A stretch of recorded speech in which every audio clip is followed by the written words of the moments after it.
This portion of CardioSource video news coverage of AHA 2010 is brought to you by Novartis Pharmaceuticals Incorporated.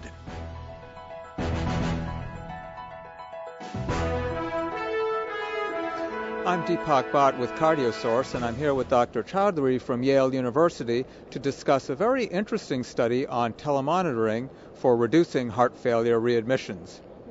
Dr. Chaudhry, terrific to have you here. Thank you. It's wonderful to be here. Could you tell me about this study? Sure.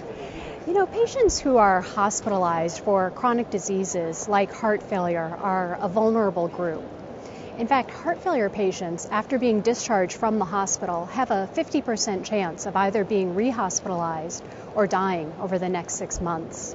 And in your study, in fact, I think you saw that, 50% rehospitalization at 6 months, and 25% of the patients came in more than once. That's right. It's interesting. In the hospital, patients receive round-the-clock monitoring so that if there's any change in their status, in their weight and how they're feeling, that the nurses and the doctors caring for them can respond immediately. It's very different from what happens once patients are discharged home.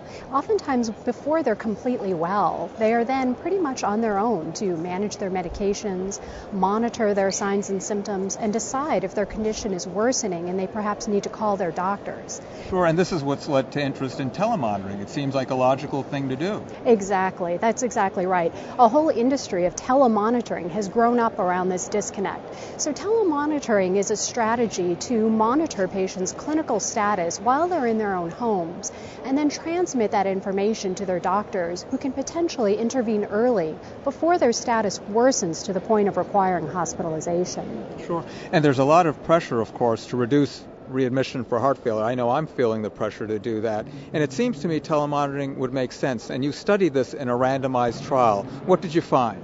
That's right. So we designed this clinical trial. We enrolled over 1,600 patients from 30 cardiology practices across the country. We had great faith in this idea of telemonitoring and that it might make good sense and be able to reduce hospitalization rates.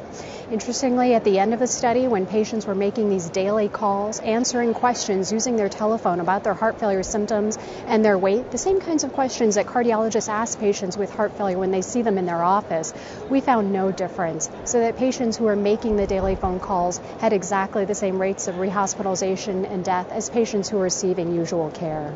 Well, really important results, because I think it shows that what sounded intuitive and logical in a randomized clinical trial didn't pan out. So perhaps before we all jump on board telemonitoring or other interventions, they really do need to be studied in randomized clinical trials. Well, I want to thank you, Dr. Chaudhry, for joining. Hopefully the audience found this interesting. I'm Deepak Bhatt at the American Heart Association meeting.